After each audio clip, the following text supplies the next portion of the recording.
Good morning, everyone. Thank you for joining us, and welcome to the American Association for Public Opinion Research's webinar on election polling. APOR is a professional association that promotes best practices and integrity in conducting and analyzing and reporting public opinion research. During today's webinar, we will discuss 2020 election polling. What can 2016 tell us about the upcoming primaries and general election? We'll be hearing from Courtney Kennedy of Pew and Emily Guskin of the Washington Post.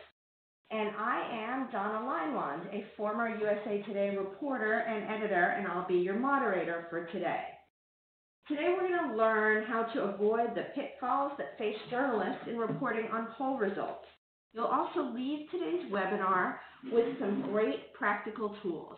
As we proceed, please know that your questions and comments are most welcome. Please don't hesitate to write your questions in the dialog box. I'll ask as many questions as time permits.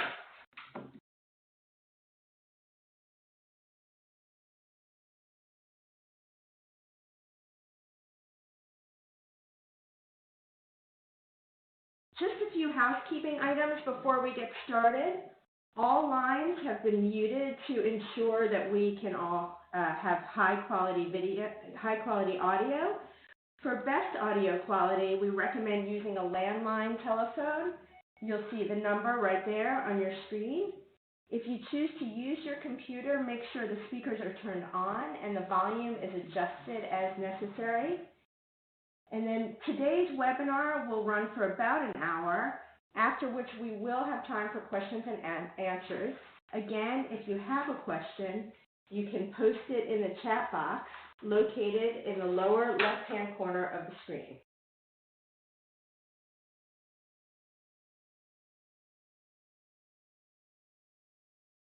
Following the webinar, a brief survey will automatically open up on your screen. Please complete the survey as your feedback is very important to us. The results of the survey will be shared with the presenter and APOR's online education subcommittee.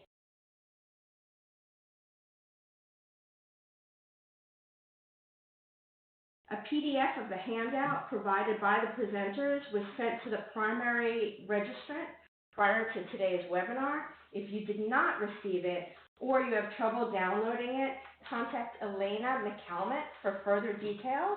And you should see her email on your screen.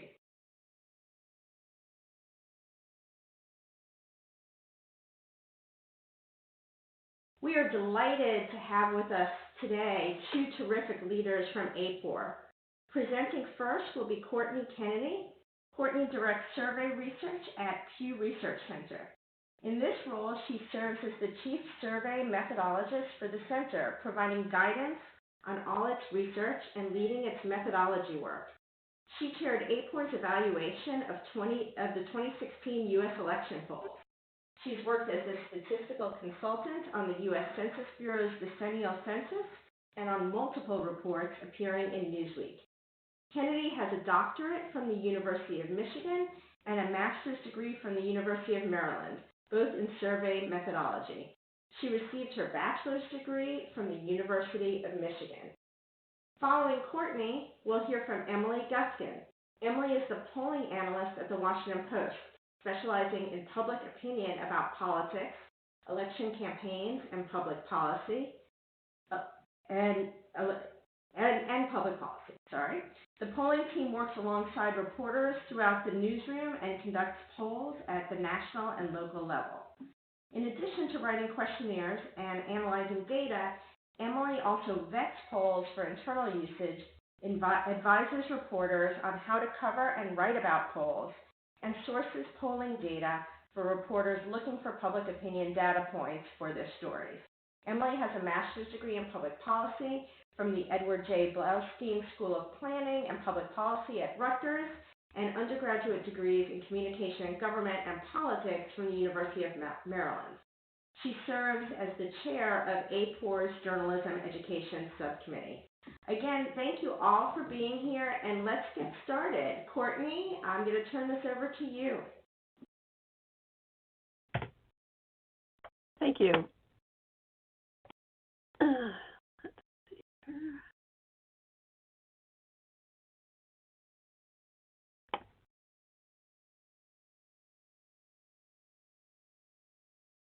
just trying to, let's see, get my slides loaded up here.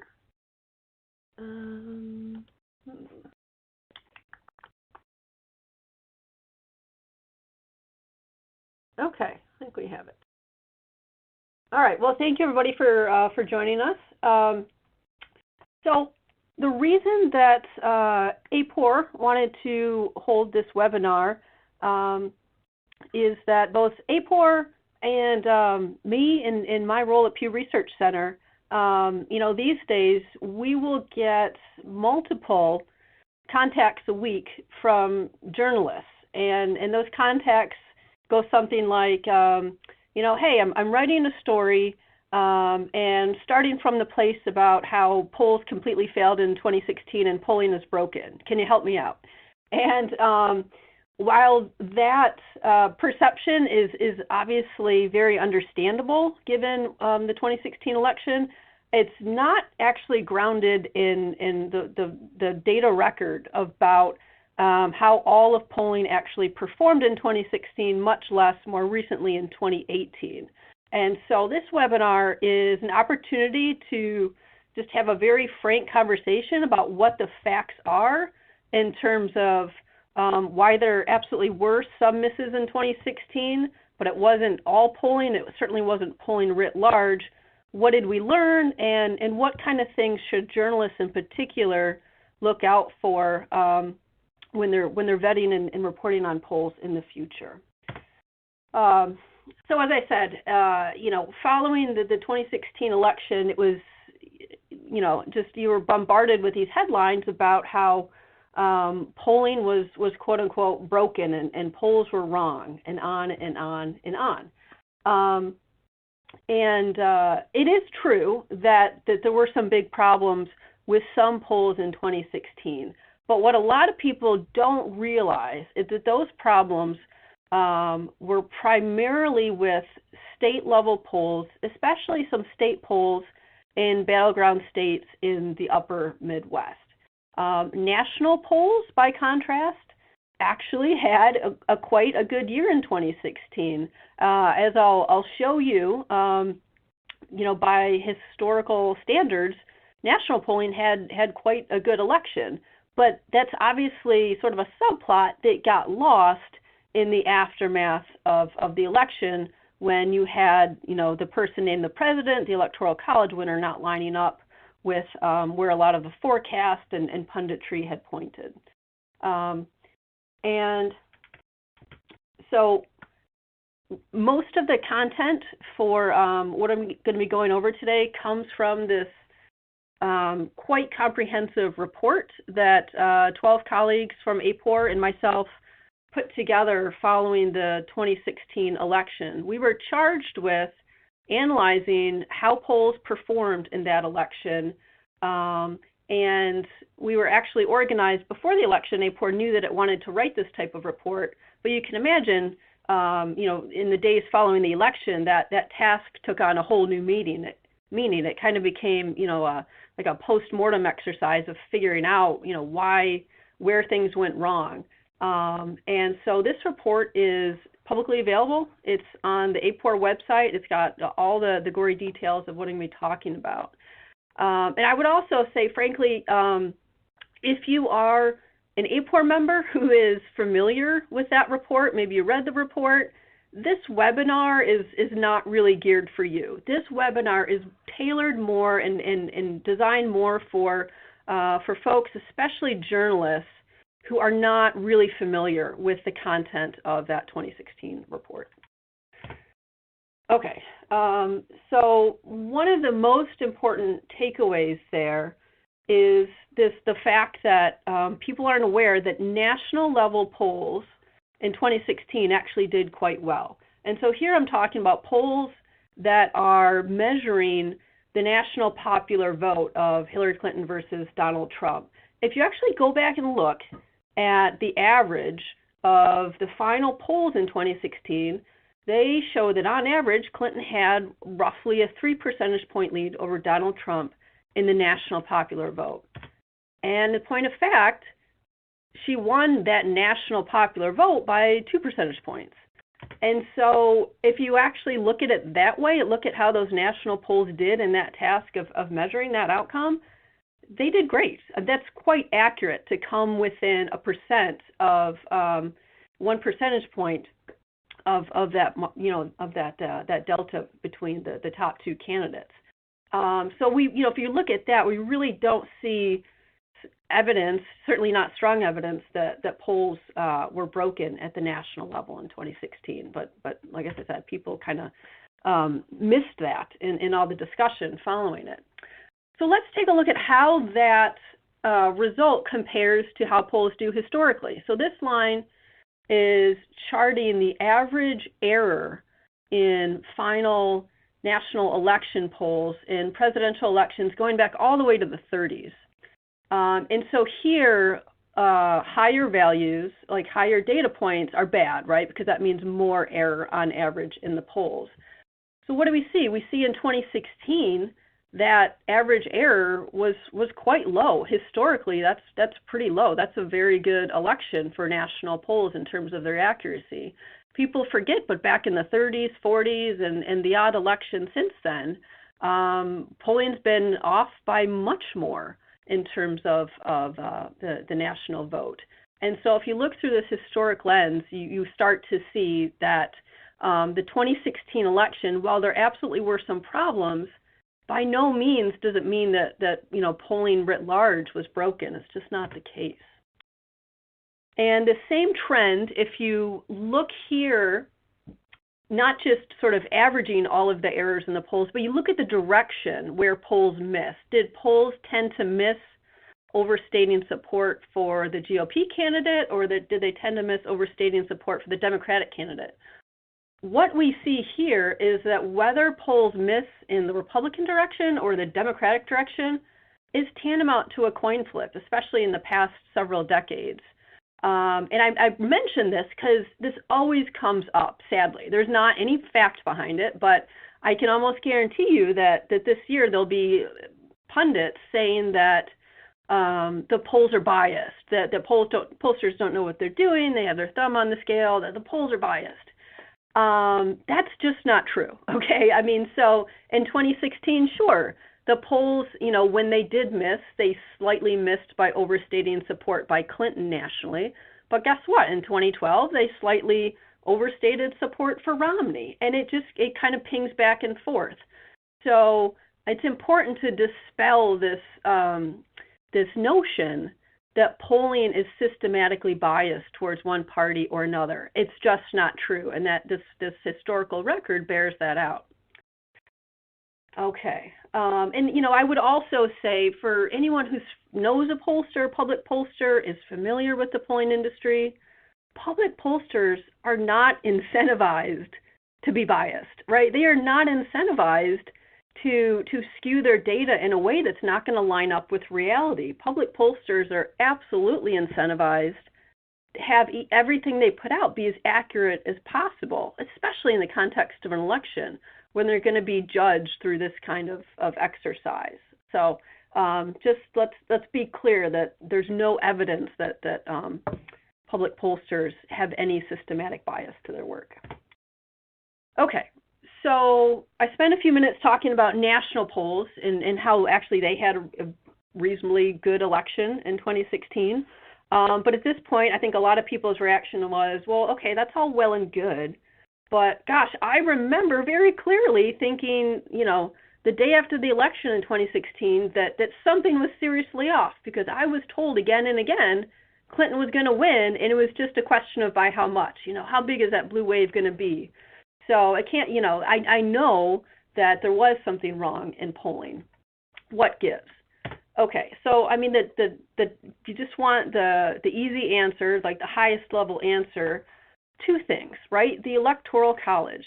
Because we have the Electoral College, it is possible, and in fact it's now happening, where we can have national polls polling the national popular vote, being very accurate, doing a very good job of polling that national popular vote, and yet they don't point to the correct winner sometimes, because we don't obviously elect our presidents with that national popular vote. We do it with the Electoral College. So that's a big piece of this disconnect. And the second big piece is that, yes, there were a lot of problems. Not every state poll had problems, but where there were some polls off by 6, 7, 8 points, it was consequential. It was at these state level polls, especially ones in the upper Midwest, and I'll unpack that a bit more here. But with this slide, we're going to focus in on the average accuracy. I'm sorry, let me just say it more specific to this slide. The average level of error in state level polls, right? Previously, a couple of slides back, I showed you national polls. This is looking at just state level polls and how accurate those final polls were. This timeline goes back to 2000. If you go back before that, there were a lot less state polls being done. They weren't documented very well, so we just don't quite have that long historical record. But anyway, with this record that we have on hand, we see something really important. We see that in 2016, that was, within this time period, a historically high level of error on average in the state polls. So yes, state polling had a historically bad year in 2016. And as you can see, the direction of it was overstating support for Clinton. That's what the blue bar means, whereas the red bars mean that polls tended to overstate support for the GOP candidate. Okay. So we know state polls struggled in 2016. Why is that the case? Well, that's what chapters and chapters of that report that I mentioned are devoted to. Large group of us, we looked into many possible explanations about why those polls were off in 2016. And so what did we find? Well, we found that there's not just one smoking gun in terms of why polls were off in 2016. There were several factors that all worked in that same direction of contributing to some state level polls overestimating support for Clinton. So, the fancy way to say that it was not a monocausal event, it was a multi-causal event. And when we look at what are the factors where we found the most evidence that they sort of dictated what went wrong, really two things. One, there's pretty strong evidence that there was a late break in Trump's favor among undecided voters. And the second piece is that there's also very strong evidence that most state polls were not weighted properly. And so weighting is a statistical process that every pollster needs to go through after they've done their data collection, they've conducted their interviews, now they have their data set. And so at that point in time, the pollster needs to take that interview data and make it as representative as possible of the population they're trying to speak to, whether it's all U.S. adults or whether it's people in a certain state or likely voters, whatever it is. The pollster needs to weight their data to make it as representative as possible. And there was a big problem with that, especially in the state polls in 2016. Okay, let me show you the evidence for the late swing towards Trump. And I would just remind everybody, Hillary Clinton and Donald Trump in 2016 were two historically unpopular candidates. There was a real share of the voting public who frankly did not like either one. They really didn't, and they really struggled with this decision of whom to choose or whether to vote at all. And so we absolutely had a share of the public that was legitimately undecided deep into that campaign. And so when polls were done in September or even early October, that's what pollsters were getting. They had, these undecided voters. Some of them might have been considering a third-party candidate here and there, but that was definitely going on. But what we see from surveys conducted with folks like that, so the exit poll in particular asked people on election day, okay, when did you make up your mind about whom you're going to vote for? And the people who said I made up my mind in the past week. In 2016, they broke for Trump in these key battleground states by on the order of 15 to 20 percentage points, which is historically pretty unusual. Typically, undecided voters that deep into the campaign, they tend to wash out about evenly between the two major party candidates. But in 2016, you had an overwhelming break in these key states in Trump's favor. And so what does that mean? Well, in terms of polls and whether or not a poll works, this just means that a lot of polls were conducted too early in the calendar to measure this, to pick up this late swing. So if you did a poll in, the middle of October and you didn't catch this late break for Trump, it doesn't mean that your poll was broken, your poll was wrong. It just means that your poll was conducted before these people made up their mind and the pollster had an opportunity to measure that. So that's one important thing that we found pretty strong evidence for. The other thing that I mentioned is this issue of weighting. And let me just say for folks who might not be, polling experts, pollsters have known for decades and decades that certain types of people are more likely to take surveys than others. And that tends to be, we see that older Americans, like senior citizens, are often more likely to take surveys than younger ones. It is the case that Caucasians, on average, tend to be more likely to take surveys than non-whites. And it's the case that people who have more formal education, especially college graduates, tend to be more likely to take surveys than people with less formal education. And that doesn't mean that, everybody with a PhD always takes a survey and that all, young people never take polls, but I'm just talking about averages. I'm talking about the pattern. And these patterns are quite well understood and well established at this point in time. And because of those patterns, because different subgroups are more likely to respond to the poll than others, that's why pollsters have to weight their data, as I mentioned earlier, to make it nationally representative. Okay, so this needs to happen. And places like where I work at Pew Research Center or at Gallup or ABC News and Fox News on down the line, a lot of the national sort of well-known pollsters that you've heard of and familiar with know these things and have been weighting on age, gender, education, race, geography. We've been weighting all these things for decades in our polls. And, I think, frankly, a lot of people like me assumed that everybody else in the industry knew that and was basically more or less doing the same practice. And that turned out to be false. What we saw is that in 2016, if you look at what state pollsters were doing, not all state pollsters, but a lot of them, they were not weighting on education. And this was, frankly, a real surprise, I have to say, because I've seen for decades that if we go out and do data collection, we're going to have too many college graduates in our sample by a lot, and we have to fix that.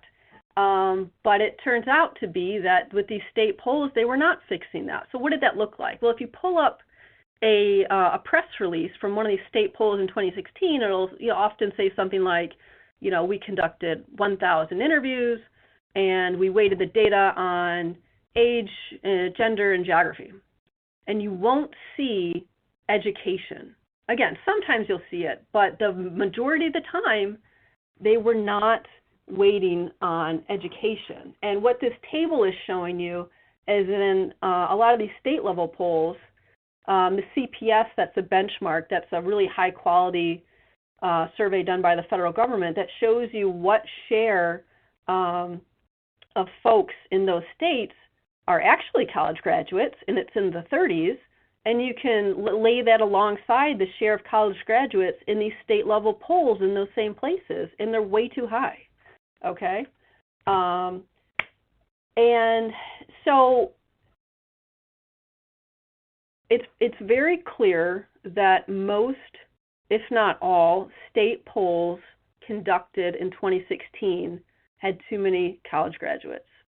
that frankly wouldn't be a problem if education was kind of unrelated to how people voted in 2016, but in fact the opposite was true. In 2016, there was a very strong relationship between a voter's level of formal education and how they voted for president. And what this line chart is showing you is that on average, college graduates, definitely postgraduates, broke for Clinton, and voters with less formal education, high school or less, or some college, broke for Trump. Now again, it doesn't mean that every person with just a high school education voted for Trump. A lot of them voted for Clinton. But again, I'm talking about the averages. I'm talking about that overall pattern.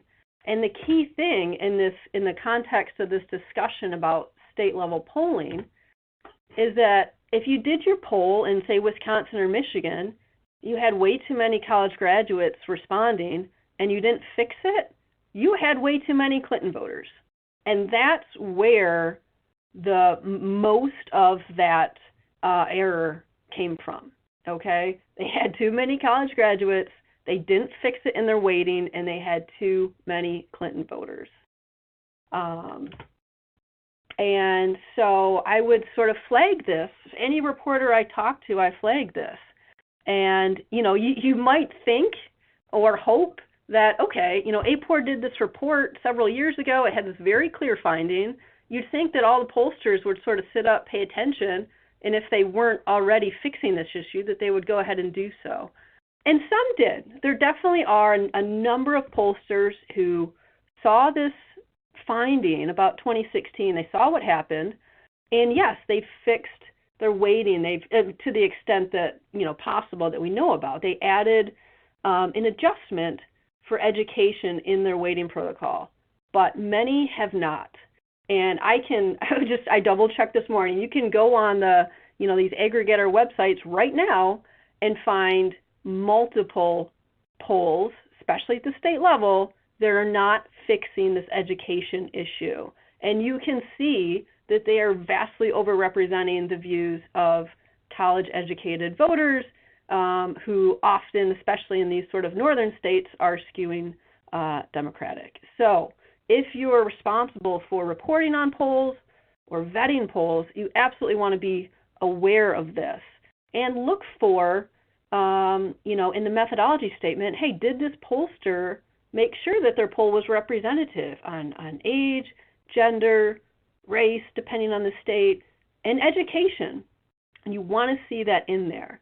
And I should note that some pollsters do something that's not quite that, but real similar. Like there's one well-known pollster that weights on income. But guess what? Income is highly correlated with education, so that may be good enough. It might be sort of checking the same box, so that you do see a bit about that. But still, there are many pollsters still out there that are not doing anything in order to kind of fix this education issue. And if you see that and you still want to report on a poll, I would encourage you to have a conversation with this pollster about why they think their poll is accurate despite not fixing this very well-established issue. Okay, and this next table shows you exactly for 2016, state by state and nationally, what percentage of the pollsters were adjusting on this. And you can see in Michigan, it was only 18% of the polls were fixing this education issue, and the rest were not. In other battleground states, it was in the 20s or the 30s. And then you see nationally, where it's certainly not everybody nationally, but it's kind of a slim majority of national pollsters in 2016 were fixing this issue. Okay, so those were the two main factors where we found the most evidence about why polls were off in 2016. I also want to mention what we found in terms of the shy Trump effect, and it's not because there's a lot of data to support it, but this still is on people's minds. It got a ton of attention and discussion from talking heads in 2016. People love to sort of speculate about it. And for those of you who might not remember, the shy Trump effect is this speculation that some Trump voters, if they are taking a poll and they're talking to an interviewer, that they're going to lie about their support for Trump. They won't disclose it because, I don't know, like they feel embarrassed or they feel it's stigmatized. I don't know. That's what the speculation is. But the speculation is, right, that polls are under measuring support for Trump because Trump supporters are purposefully not being honest about their support. And as I said, this got wide speculation in 2016. But today I want to take this opportunity to talk to you about what actually the facts are. There is shockingly little support for this notion. People love to talk about it, but there's very little data to support it. So in terms of this committee that I served on, we did 5 different tests trying to find support for the Scheid-Trump hypothesis. And each test turned up either no evidence to support it or a little evidence, very minor, on the order of maybe a percentage point or maybe 2 at the outside. But what I can tell you confidently is this is not the main reason why polls were off in 2016. It might have played a minor role, again, on the order of maybe a point or 2, but this does not explain the 6-7 percentage point errors that we saw in some of the states. And I want to be clear, am I saying that no one ever lies to pollsters? No. I mean, if I go out and interview 1,000 people, there might be a few that, sort of intentionally tell us the wrong thing. But by and large, that's really rare. It doesn't tend to be systematic. And it really doesn't tend to be a serious threat for poll results, especially now that pollsters are moving online. And there's still some phone polls that are done, but each year that goes by, more and more are done online where there's no interviewer. And, it's hard to kind of imagine a scenario where someone would feel compelled to lie when they're just, clicking a box on a website, right? So you should know that, next time somebody tells you, oh, that poll's wrong because of the Scheid-Trump effect, press them. Be like, what is your evidence for that? Because, a committee of 13 expert pollsters looked into that and they found almost nothing. That's really kind of a red herring in terms of the problems with polling these days. Okay, so that is basically the highlight of the 2016 election, what we learned. What about 2018?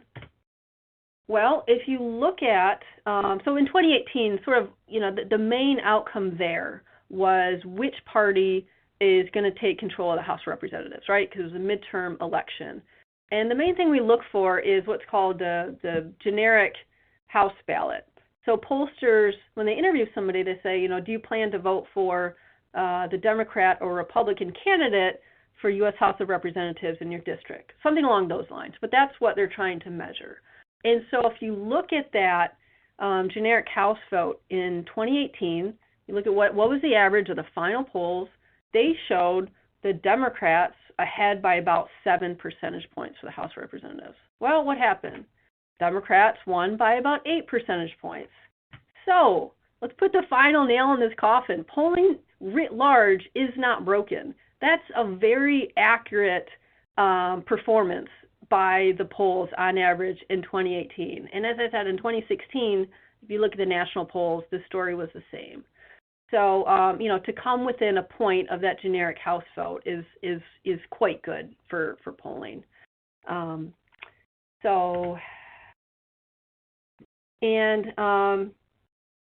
There's also another piece of analysis that sort of speaks to this broader issue. So there's 2 academics, Jennings and Walezian, and they were interested in the question of how has the accuracy of polling changed over time, but around the world. So they took on this Herculean task of gathering hundreds of polls from countries around the world and plotting the average level of accuracy over time.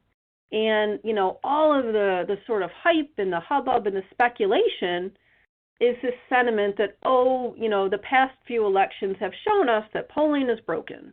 Okay, if that were the case, what you would see in this chart is that line at the far right side in the most recent elections would be going up, right? It'd be spiking. It'd be showing more error in recent elections in recent years than in the past.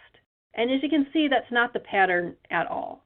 The past few years, if you look at average polling accuracy around the world, it's really pretty stable, and it absolutely doesn't suggest that there's some systematic spike in terms of polls being inaccurate. Okay, so I try to give a level presentation here. It's not that polls are perfect. Polls, do absolutely have their limits. They have their flaws. Polling is not up to the task of calling the right winner in a very close election. It's just not. They're not built to do that. So I don't want people to overread what I'm saying here. And in 2016, as I sort of went through in gory detail, there absolutely were some problems with state polls in particular. Not all state polls, but enough to really be a problem. So that said, polling is still very valuable. Polls, if they're done rigorously, if they're done by an organization with expertise and resources and a good track record, they are still producing very valuable information. They can give us a very good idea about, generally speaking, how much public support is there for policy A or policy B, how much support is there for candidate A or candidate B. Polls are absolutely still up to that task of giving us, very useful, high-level information, even though they're not up to the task of always calling the winner right in a very close election. And so national polls, they did well in 2016. They did very well in 2018. But I think as for journalists who are tasked with covering polls, you still have to be eyes wide open, because even though we learned a whole lot about what happened in 2016, and it's heartening that a lot of what we found is fixable, not all pollsters have taken the steps to fix that. So eyes wide open. And I'd just like to thank you all for your time today, and I'll turn it over to Emily. Hi, everyone. I hope you can hear me. Starting off with my presentation, as Courtney beautifully handed off to me, I'm hoping to give you all the tools with which to responsibly report on polling in 2020 and beyond. And so what we're going to do today is take a look at the APOR website, where we've got a bunch of different free accessible tools that are specifically created for journalists who are covering polls and journalists who don't have a lot of time and want something that they can turn to quickly to answer their questions. So everything that we'll be discussing today is linked to on this website that's at the bottom of this slide. And if you'd like, you can go there now and we can talk about things, and you can look at them as I discuss them. So the tools that we've got are to help journalists decide whether a poll is quality or if it's not quality and they should avoid reporting on it, guidance for what to look for to answer that question and how to write about it, tips on writing, and specifics about election polling, which can be different than non-election polling. We also have a free online course that is self-guided, so you don't have to come at a certain time, and you can take a course on reporting on polling that was created, and again, it's free. So if you've got a few minutes to spare and want to do a deep dive on this stuff, it's accessible, it's free, and the link is on this page that I've linked to below. So this is that page that we talked about. It looks a little bit different now. It's the For Media page. We've updated it a bit and changed some of the links, but that means we're keeping it updated and we're giving you the latest and the best tools that we've got at that time to provide you with resources and guidance for covering polling. The first thing we're going to talk about is the journalist cheat sheet, and right now that's the second link on the For Media page. This is something we created pretty recently, and it is actually a one-page document, so you can print it out and tack it on your cubicle desk or just print it out to read through easily. It's things to keep in mind when you're reporting on public polling, and it's even got some links in it to help answer some of your questions if you're feeling a bit lost. So we've set this up as a what, who, when, how. There's no why, because the why is you're writing about polling because it's great and it can help guide your readers. But we've broken these things down with these questions, and I'm going to go through some of them right now. I know the slide is kind of tiny because, yes, I had to fit it all on one page. So the first questions are what? So what questions are asked in the poll? Are the questions balanced? Are they confusing? Are they leading? Any poll worth its salt should be able to give you the questions that they ask. You can reach out to a pollster and ask for what we call a top line or a trend document that should have the questions in the order that they were asked. Some pollsters, myself included, will keep some questions held back for later reporting, and that is okay because you want to make sure that the questions that you're reporting on are fairly worded, and the only way to know that is to look at them. We also care about the order in which questions were asked. Questions can influence one another. If you ask a question at the beginning, that can relate to something later. Granted, this will happen anyway, but it's a good thing to keep in mind when you're reading a questionnaire. We also like to know what other polls have been done on a topic. Polls can be outliers and can show different results than others. So if other things have been conducted on the same topic, it's a good idea to search what has been done before and see if polls were taken at a different time or among a different population, how that might differ. There are two places that I recommend going to in this document, and they're linked to in there. Also note that different question wording and methods can influence the responses of a question. So if a survey was taken online, or if it was over the phone, or if it was taken 7 weeks ago, things can be different, but it's a good idea to compare these things so that you know where the poll stands, and it's quick to do a search like that. We also want to know what the margin of sampling error is. This is a huge thing for pollsters, and it really will help guide what you're writing about, especially when it comes to election polling. All of us have seen headlines that have said a candidate is ahead of another candidate when sometimes the difference is only 1 or 2 points. In most cases, there's not actually a difference between those two candidates standing in an election or in a race. So we use margin of sampling error, which is usually we see among different polls. It can be different, but a good pollster will report that margin.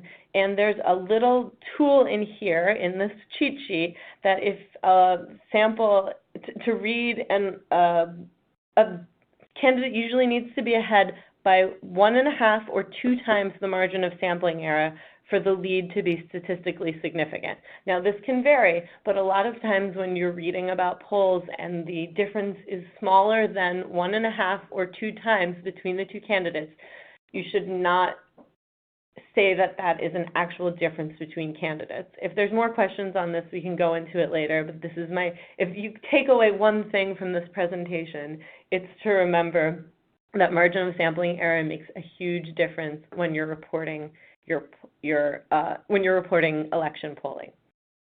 Moving down to who in this, and this is the longest part of my presentation. The who conducted the poll, take stock in who is doing the polling. If it's an internal campaign poll, sometimes campaigns only will release a poll if it's positive news for their candidate.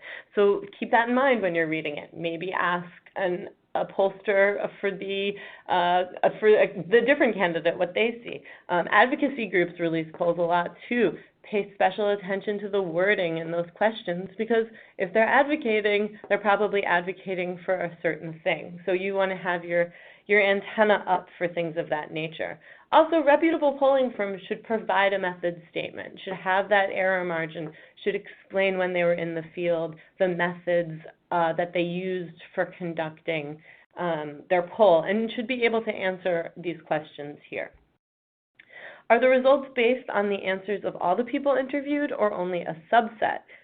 Pay attention to the population so that when you're reporting, you can be clear whether the population was of likely voters, or of registered voters, or of Americans overall, or of Black Americans, or all of these different populations really make a difference in when you're reporting. The next few things, when were the interviews conducted? Keep in mind if you're doing some issue polling on, say, gun control and the polls in the field recently after a major shooting, that could affect opinion. That's just an example there. We also have questions here about how the poll is conducted, which I spoke about briefly, and explains the difference between a probability sample and a non-probability sample, and something that Courtney mentioned, the importance of weighting to try to correct for ways the sample might be unrepresentative.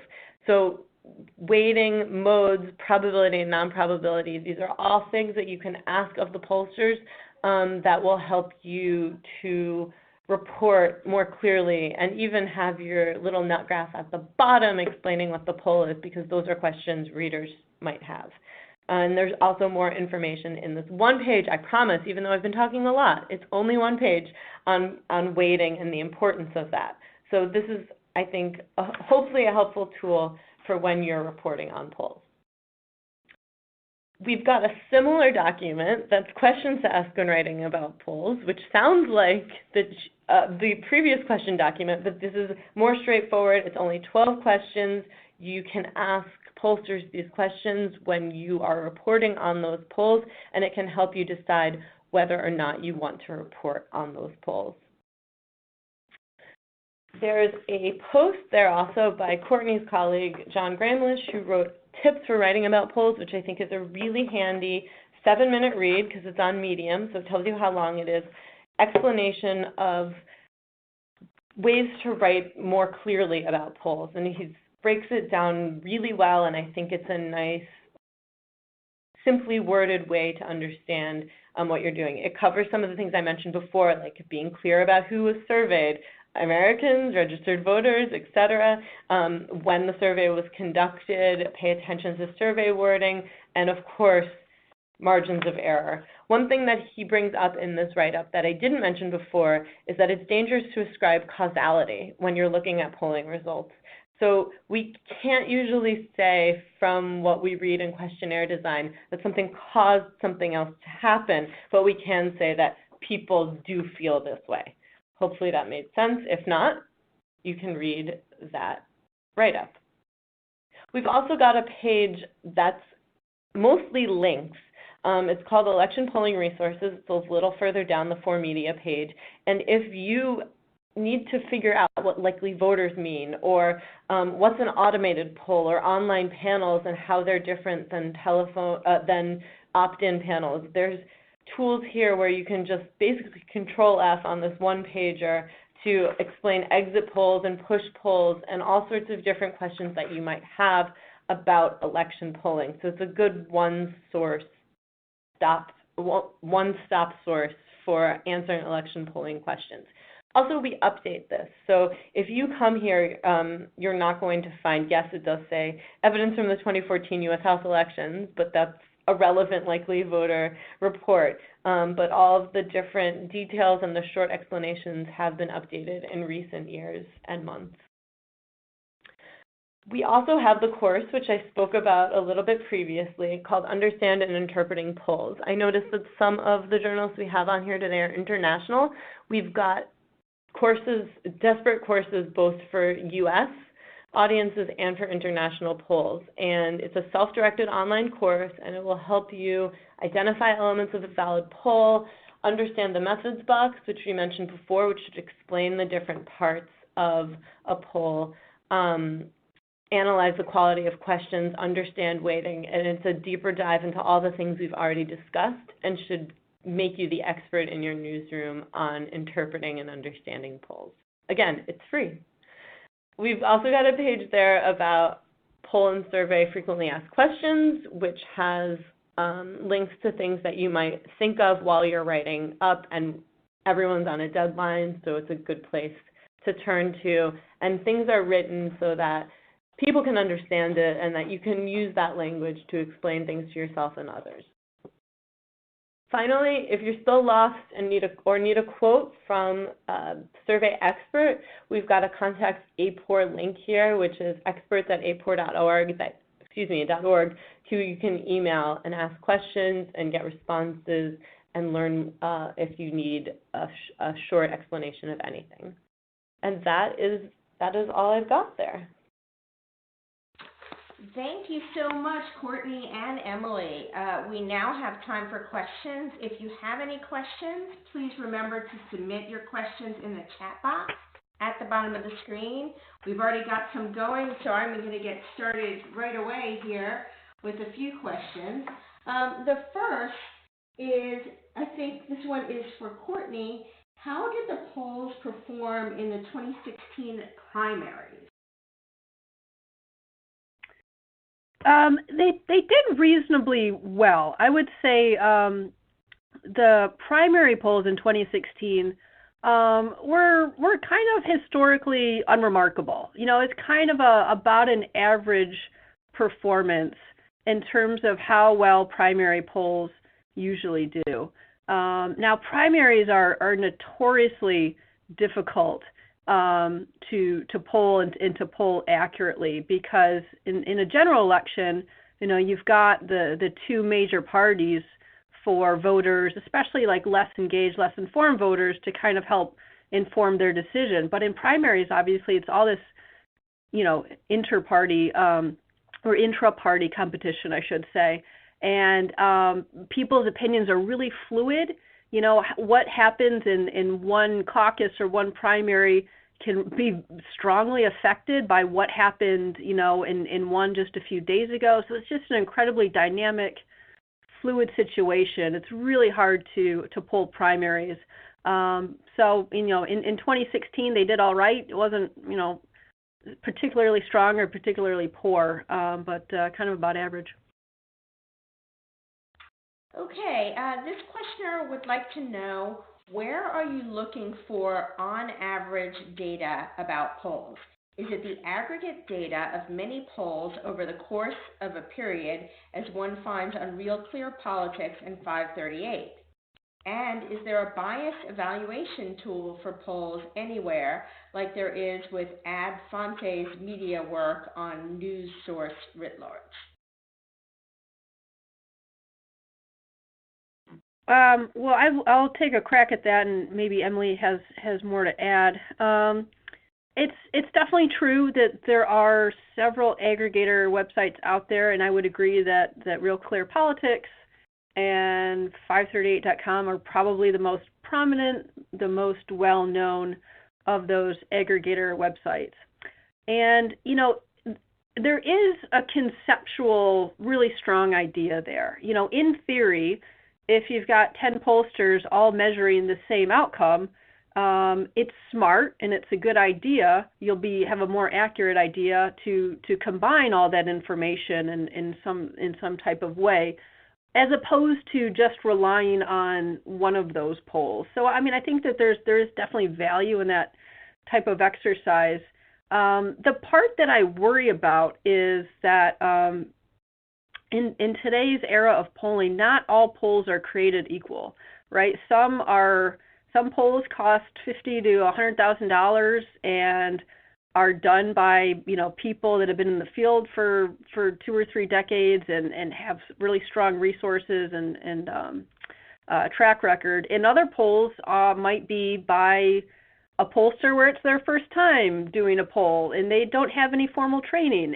And you know, we didn't get into this today, but, you know, one thing to know about the polling field is that the barriers to being a pollster have all but been eliminated, right? Anyone can kind of go out and quote unquote do a poll if they've got a few $1,000s in their pocket. It doesn't mean it's a good poll and doesn't mean it should be trusted. And I raise it in this aggregator conversation because a lot of those aggregators tend to be very inclusive in terms of what they're willing to count as a public poll that they're going to, you know, put on their website and enter into their models. And so I worry that sometimes, you know, very low rigor polls might not be adding a lot of useful information there. It tends to be a real mixed bag, so kind of buyer beware when doing that type of exercise. And in terms of, there was a part of that question was about like bias or error removal, and I'm not familiar with what that website mentioned was. In general, during an election year, it's you tend to see some things like that pop up. In my experience, they're usually not very trustworthy or useful, because they kind of will either glom on to one particular feature of a poll and ignore everything else, and all those everything else factors are usually more important. Or they just, I don't know, I think the assumptions that go into a sort of a prepackaged thing like that are often maybe not the best. I'll echo what Courtney said, that I'm also concerned about everything being lumped together in these aggregators. And sometimes an average isn't better than a recent high-quality poll. I think we have the tendency to think that more is better, and averaging things together might be, but there's lots of polls of varying standards, and sometimes something more recent is more helpful. Also, a good thing to keep in mind is that polls are snapshots in time and not predictors or anything that's more than what was taken at that time. So if you're averaging a whole mess of polls together, opinion can change over time, and you're mushing a bunch of opinions together. That being said, I do average polls together for some purposes professionally. And I do use several of the aggregators that are out there just to see what's there, because they're also good places to see what is the most recent poll that was in the field that's being tracked by those aggregators. Okay, great. Thank you so much for those answers. So this listener, Paul, would like you to know that he is also from Michigan. So I don't know, go Big Blue, right? Anyway, he asks whether how large cities and how metropolitan areas in places like Detroit, Madison, and Philly can swing the whole state, and maybe, I guess, introduce a liberal bias. Well, I mean, cities are important in this context just because they have such a high concentration of votes. And yeah, it's absolutely true that in general, cities tend to be home to more Democratic voters as opposed to GOP voters. And it is true that I think an important part of understanding the 2016 election was understanding what happened in some of the urban centers like Detroit and Milwaukee and so forth. I think all that's true. I think it's consequential if, people in those parts of, especially so urban centers and battleground states, right? If there's high turnout, that's going to have an impact. That's going to mean more support for the Democratic candidate, generally speaking. So they are consequential. I didn't sort of make the link to there being some sort of bias, but they're absolutely consequential for those reasons. Okay, great. Thank you for those answers. Appreciate that. Okay, this one is for Courtney. How does one know if if a survey has been properly weighted? You mentioned the CPS survey. Are there other ways to determine what the baseline percentages for specific demographic groups should be? Sure. This information is all really publicly available in terms of what the target should be. It's just it's kind of a high bar in terms of resources and skills to be able to process that data. But if you have the tools and the training, it's just a matter of downloading either the micro data sets or in some case maybe the pre-made tables. The most common sources pollsters use are the CPS, the Current Population Survey, or the American Community Survey. Those are both very large, very high quality surveys conducted that can give you either national estimates or estimates at the state level. So they're super useful in elections. And the CPS gets mentioned a lot by election pollsters because they don't ask who you voted for, but they do ask whether you voted. And so when we want to look and understand, okay, what does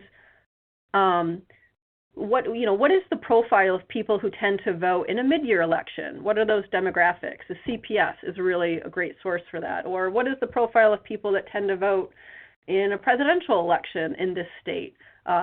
So those are really useful resources.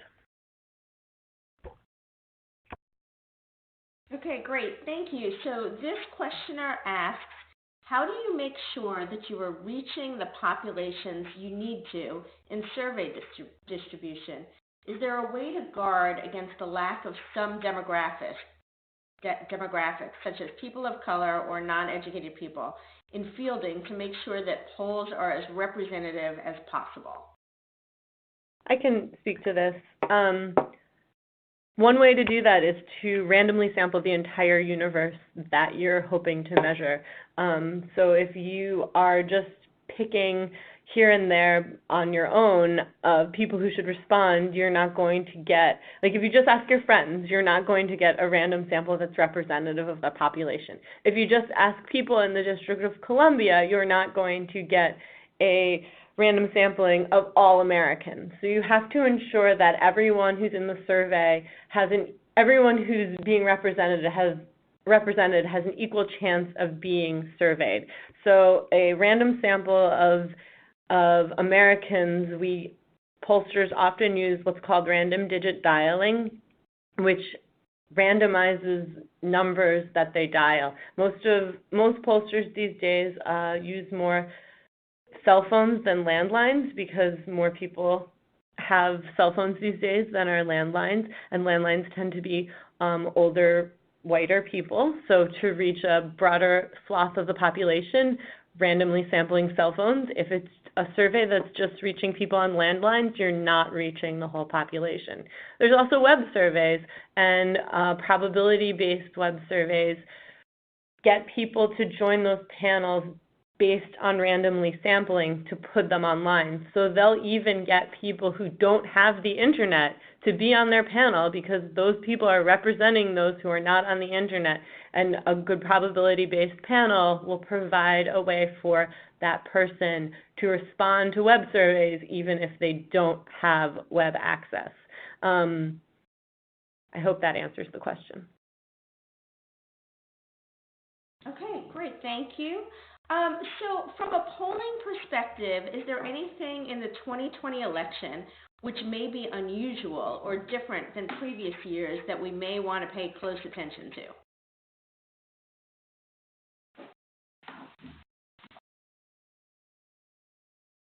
to? I think this is for both of you, so I'm gonna call on Emily first. I'm not really sure how to answer that. I think we definitely want to pay attention to the increase of online polling. There's more of it now than there was 4 and 8 years ago, and pay attention to the methodology of those polls. There's also a more diverse population now than there was 4 and 8 years ago. The United States continues to be diverse and more and more diverse than it was and less white, so it's good to ensure that the polls that you're looking at reflect the population of the United States. If they're only landline polls, it's going to be a lot of old white people, which does not reflect the population of the United States. I would add to that, it's kind of a riff off that thought. So one reason that 2016 proved difficult for pollsters is that in a lot of ways the electorate did not look a whole lot like the 2 elections that came before when Obama won. 2008 and 2012 were both relatively high in terms of turnout, in terms of non-white turnout, and those things. And 2016 was quite different. And it matters for polling accuracy because when I talk about weighting or we talk about modeling, really what we're talking about is the pollster relying on this notion that they have a good portrait of what voters look like in terms of all these demographic distributions. And we're quite reliant on the past recent elections to inform what we think that portrait's going to be like.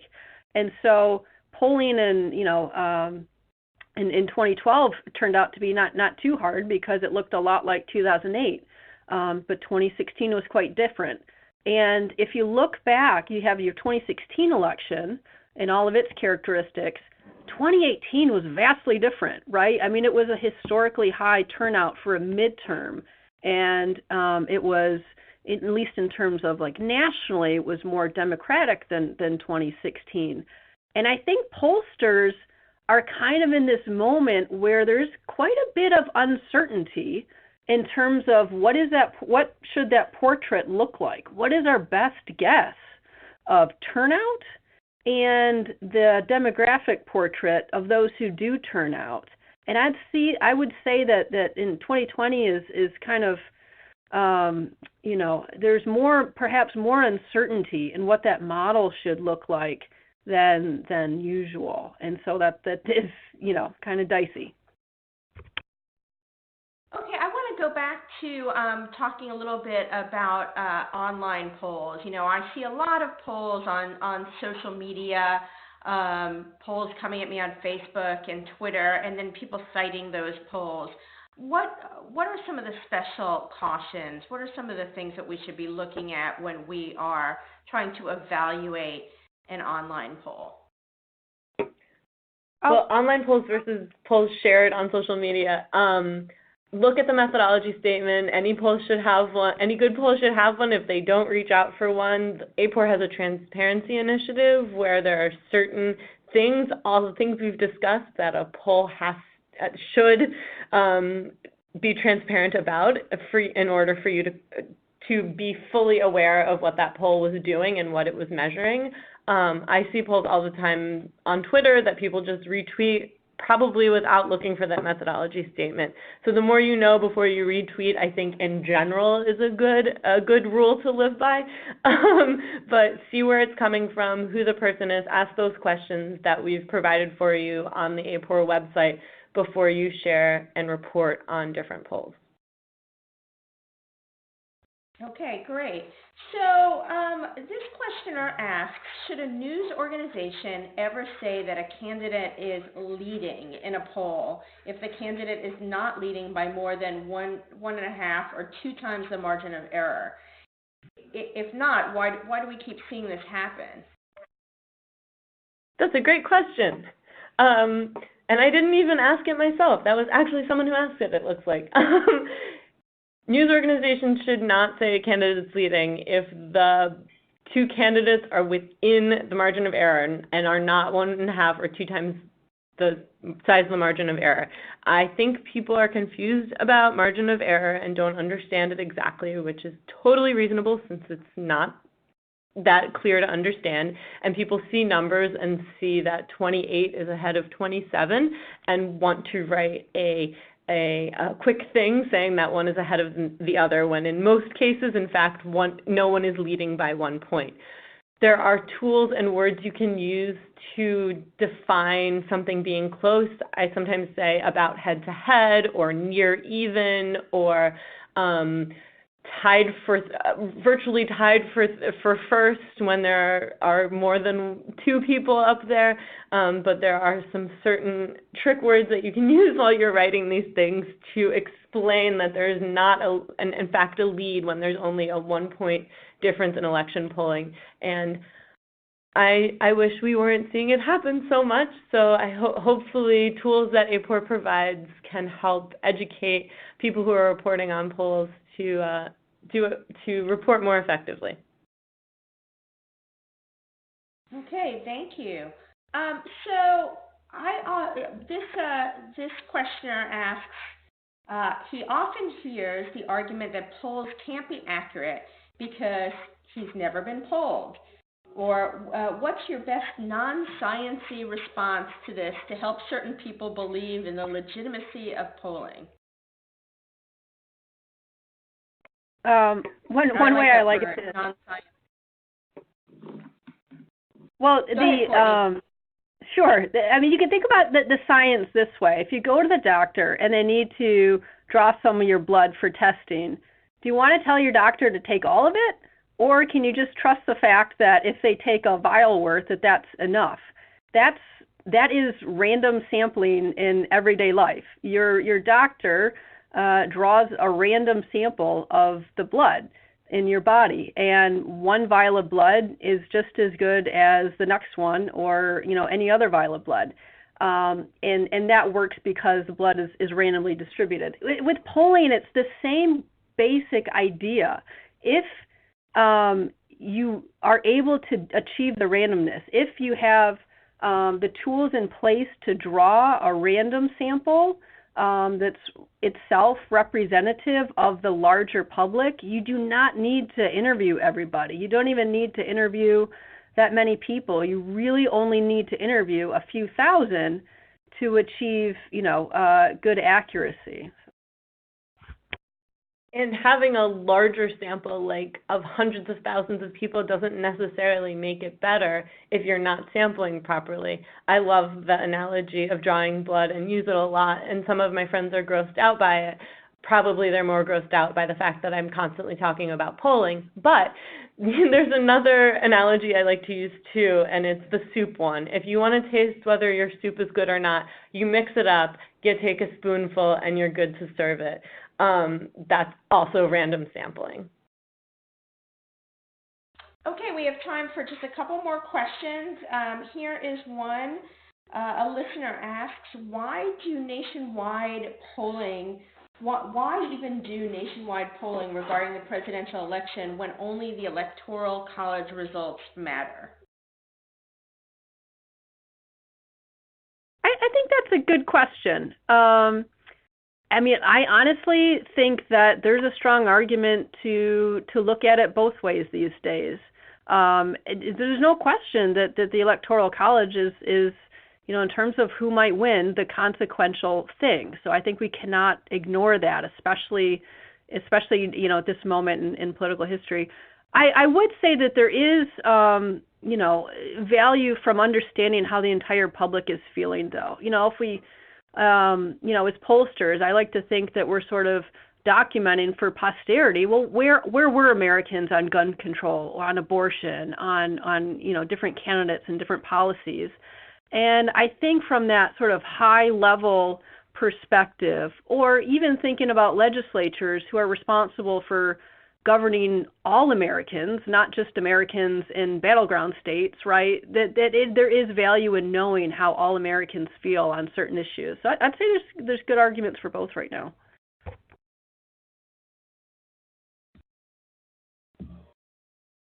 Whoops. Sorry. So one last question. Courtney was speaking about 2008, 2012, 2016, and 2018 looking different in terms of turnout, and in terms of shifts in U.S. demographics. Could you say more, Courtney, about how pollsters and those who report on them should account for this?